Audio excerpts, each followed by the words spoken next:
Greetings and welcome to my dear Sagittarius. This is Ron from the Tarot of the Twin Sun. This is a reading for the energy of Sagittarius.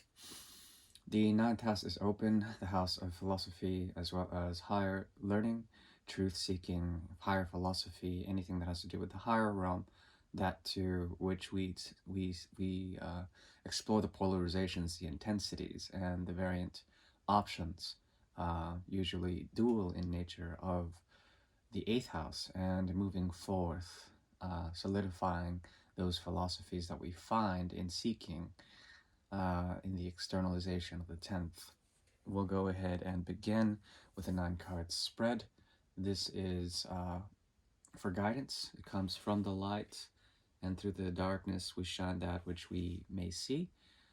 In terms of the 9-card spread, it should depict the energy between you and a significant other, person, place, or object, or perhaps some form of effort in terms of a project. Okay, we'll go and get started. Thank you for tuning in. I do appreciate your likes and subscribes, and your comments. I'm working from the Cartomanzia Italiana deck. This is from Italy. It was made in 1983.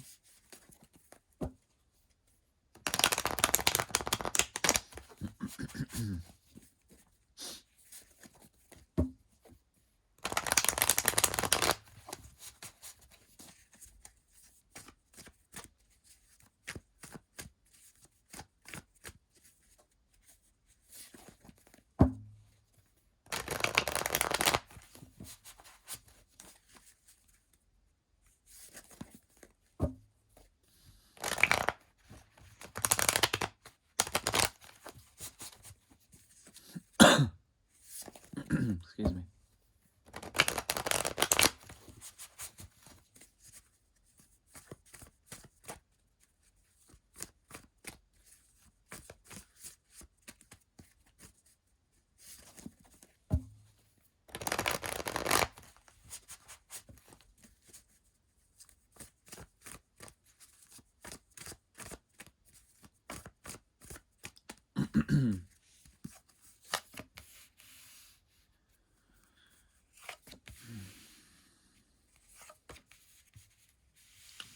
Okay. This is speaking to me about some form of letdown, or perhaps a passage that is no longer being taken. This also has to do with difficulty in asserting drive and ambition in terms of this passion, or meeting resistance in some sort of way. There is a need to sort of set the balance straight. What emerges out of this is difficulty in truly relishing in the path, in really celebrating the path that you're on. Difficulty, some sort of shadow game as well, meeting shadows, trying to understand what's holding you back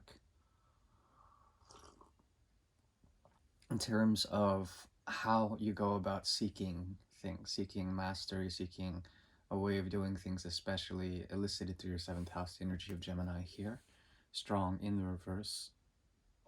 But something about that shadow really is quite long, and it also it's as if the shadow is pulling back, and making one look back in terms of the movement and the grace of the Knight of Swords.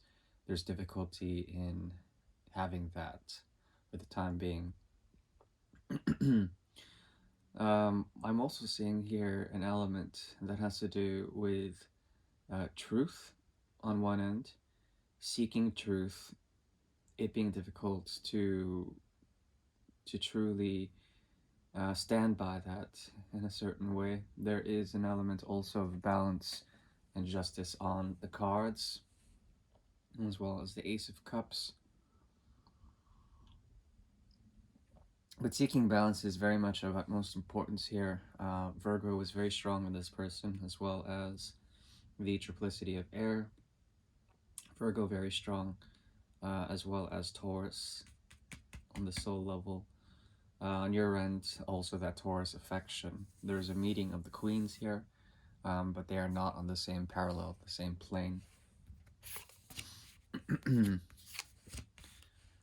What emerges out of this is a potential difficulty in terms of the connection that may exist between you and the significant other, that has to do with intuitive response, trying to say what you mean, but it being difficult to do so.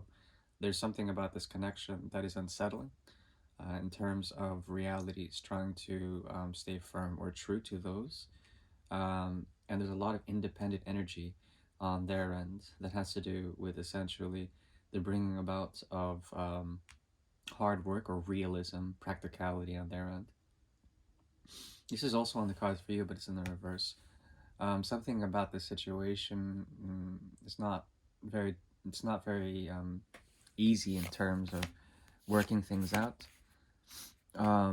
There is a type of some sort of commitment that you have that you're finding it difficult to let loose. You may be finding it difficult to let loose this commitment or this feeling of betrothal in some sort of way, or connectivity in some sort of way, where at one point this was a very strong, if this was a past relationship, a very strong situation that was going to lead to something a lot more fruitful, a lot more eventful in terms of worldly sort of commitments or worldly realities, including time, energy, resources of love, or resources of finance.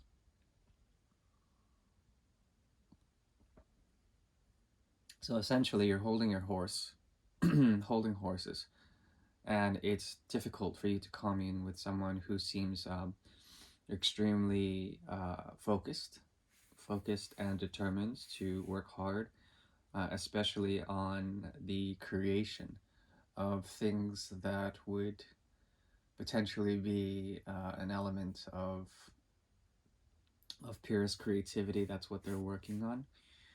But it's also causing a great deal of tension and release in terms of the Seven of Rods here. Tension and release.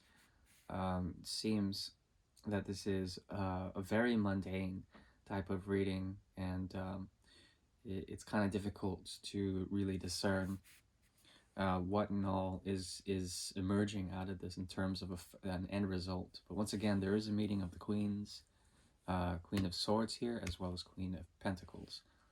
And there is some sort of movement trying to communicate or to be realistic in some sort of way. But because of the 10 here, it's like letting loose familial response or familiarity, letting that loose, but also the mind sort of being held back, not being able to be projected properly into the future because of some form of shadow. Okay.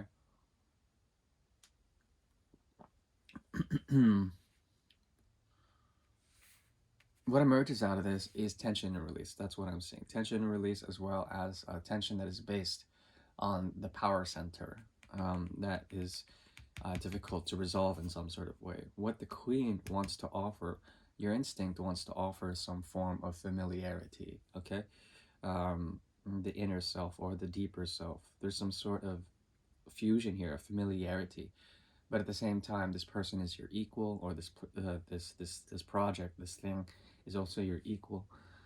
And there's a need to find balance and equilibrium. There is a meeting of the minds, but it's going to be difficult because these things that have been sort of developed over time are coalescing, or are very intensely enveloped in truths or philosophies that have been formed by experience very strongly, and it's difficult for these two to negotiate.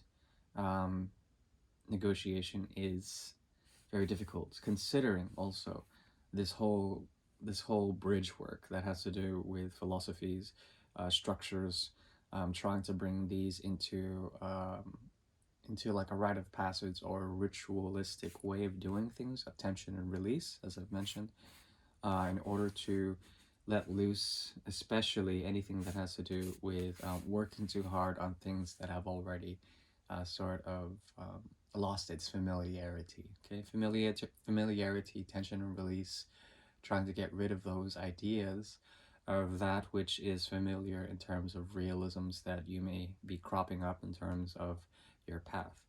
That is what I'm seeing. Also, a possibility of this connection creating some sort of block in the powerhouse of dynamism of the rod cycles. Okay, so it's very difficult to justify this as being a type of power connection, a powerful coupling, if you will.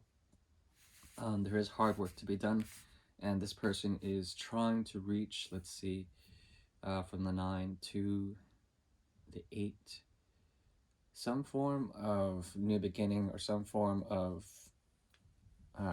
practical application in order to create balance between mother and father, between variant places, love as well as justice, war versus the occult.